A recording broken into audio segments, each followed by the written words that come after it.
Guli ialah simbol permainan tradisional kanak-kanak desa yang turut menjadi permainan waktu senggang penulis ketika kecil, dan saya berpeluang juga bermain guli.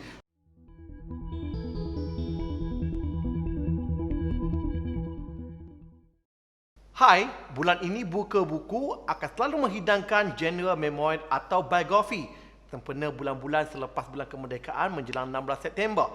Seperti yang saya katakan sebelum ini, biografi ini saya katakan memoir ini sebenarnya satu genre yang lebih menarik jalan ceritanya kerana menginspirasikan berbanding karya fiksyen yang direkayasa.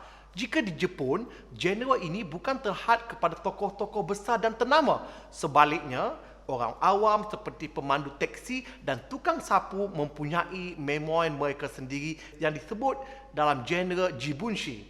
Sebab itulah, jika anda pernah membaca, mungkin anda pernah mendengar biografi seorang GRO. Anda mesti pernah dengarkan buku Memoir of Geisha?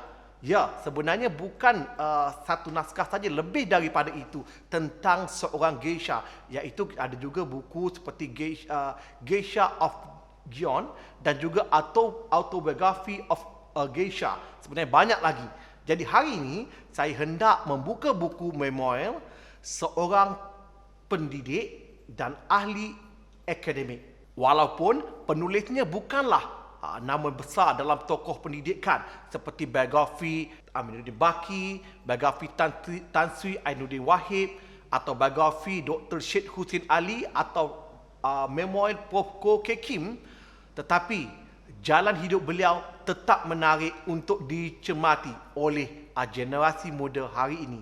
Jadi hari ini saya akan membuka buku Memoir dari Guli ke Golf, Laluan Berbelok ke Puncak, yang merupakan memoir liku-liku kehidupan Dr. Misran Wokimin sejak kecil sehinggalah beliau bersara. Sebab itu dalam buku ini sebenarnya mengandungi kisah 70 tahun yang dikumpulkan hanya dalam 200 muka surat.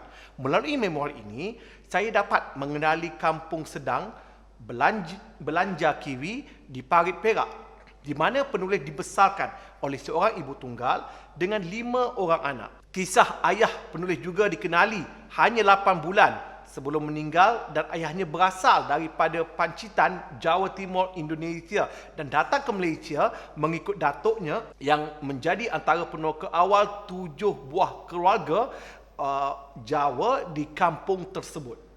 Guli ialah simbol permainan tradisional kanak-kanak desa yang turut menjadi permainan waktu senggang penulis ketika kecil, dan saya berpeluang juga bermain guli. Tapi mungkin zaman anda, penonton dan pembaca sekalian, mungkin guli sesuatu perkara antik. Dan juga manakala golf pula ialah simbol permainan orang kenamaan yang ketika ini menjadi permainan yang dinikmati oleh penulis sebagai penanda peningkatan takat beliau daripada guli ke golf. Sebenarnya bukan sekadar guli, penulis juga membesar dengan mainan seperti mainan kotak, main getah bulat dan gasing yang datang secara bermusim dan bersilih ganti. Jadi benarlah kata bidalan, tempat jatuh lagi kan dikenang, ini kan pula tempat bermain. Sesuatu yang menarik kehidupan penulis yang indah. Boleh memilih makan ikan darat sama ada keli, hawan, puyuh dan sepat, atau memilih ikan sungai sama ada baung, kaloi, seluang, loma, lampam, dan jika bernasib baik boleh menikmati udang galah. Hari ini mungkin anak-anak muda, remaja tidak menikmati pengalaman memancing dan memukat ikan-ikan ini. Jika hendak juga untuk makan sayuran, cukup dengan memetik pucuk ubi kayu, pucuk paku, kangkung, paku rawan, bayam dan kacang panjang.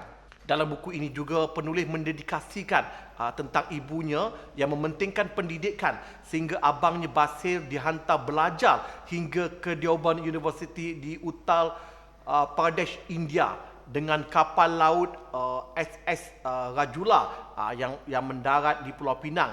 Ironiknya, dan buku ini diceritakan bagaimana abangnya Basir yang tidak boleh berbahasa Inggeris atau Tamil, dan mujur di dalam kapal itu dia mengenali Madam Kau dari Ipoh yang membantu abangnya di sana untuk tinggal di rumah suaminya di New Delhi dan menghantar ke universiti tersebut. Zaman-zaman itu beliau menukilkan betapa bagusnya perpaduan rakyat Malaysia walau di mana mereka berada, berbeza kaum dan agama, tetapi saling membantu di saat-saat yang memerlukan.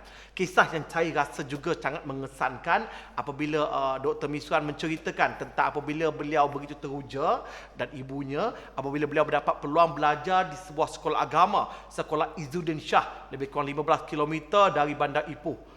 Jadi zaman itu sebenarnya peluang pendidikan di sekolah-sekolah ini sangat terhad. Jadi ibunya begitu teruja telah pergi berjumpa dengan ketua kampung untuk memaklumkan berita gembira tersebut sambil mendapatkan nasihat. Malangnya ketua kampung di ketika itu mencadangkan agar Misran kekal tidak bersekolah, sebaliknya sebagai anak lelaki membantu ibunya bekerja yang hanya bersawah dan juga memotong getah di tanah orang lain yang hasilnya telah juga perlu dibagi dua. Muncullah abang beliau, Abang Musanif, yang juga berhuruf bekerja, berkorban untuk adik-adiknya membayar pendaftaran yuran ke asrama RM90 dan bayaran bulanan RM25 yang sebenarnya pada masa itu ada satu angka jumlah yang besar, di mana pendapatan ibunya mengerjakan ladang orang yang dibagi dua sudah tentulah sebenarnya tidak memungkinkan untuk mengantar anak belajar lebih jauh daripada sepatutnya. Memorial ini saya kira bertambah matang dengan pengalaman Dr. Miswan ada diceritakan bekerja di Felda Sungai Berang dan Fama di Teluk Anson atau hari ini dikenal sebagai Teluk Intan. Beliau menyambung pengajian di UKM, mengajar di MRCM, Maktab Rendah Sains Mara di Pangkalan Cepa dan seterusnya menyambung pengajian ke seberang laut peringkat sarjana di Michigan State University di Amerika Syarikat dan University of Kent di United Kingdom, yang mana juga dititikkan bagaimana penulis menyambung rezeki dengan bekerja sebagai memetik apple dan strawberry. Dan juga kemudian beliau mengajar di Universiti Kebangsaan Malaysia pada usia 40 tahun yang dikira lewat sebenarnya, dan akhirnya disudahi dengan alam persaraan bermula 1 April 2005. Satu yang mengesankan saya juga bagaimana penulis kini menikmati alam persaraan dengan bahagia sekali. Beliau menolak tawaran menjadi pensyarah sambilan di UPM, UM dan Aswara. Sebaliknya, Dr. Misran menumpukan kepada kehidupan berkeluarga dan berjiran tetangga dengan aktiviti beliau seperti aktiviti di Surau Al-Ihsan di Bandar Baru Bangi dan bermain golf sehingga ke Thailand dan Indonesia. Jadi, memoir ini ialah tentang kisah latar tempat dan masa kepada yang mengenali penulisnya, Dr. Misran Rocky Min, dari Parit ke Bangi, dari Felda ke Fama, dari MRCM ke UKM, dari Amerika Syarikat ke United Kingdom, juga dari padang golf di seluruh negara termasuk di negara jiran tetangga. Ini adalah kisah zaman anda semua. Kepada yang tidak mengenali Dr. Misran, ini adalah inspirasi kisah kejayaan seorang anak kampung pendalaman, anak yatim yang ketinggalan dan terkebelakang dari sudut lokasi dan logistik, tetapi berjaya dalam dunia pendidikan dan menyumbang bakti kepada negara ini. Inilah kisah rakyat Malaysia.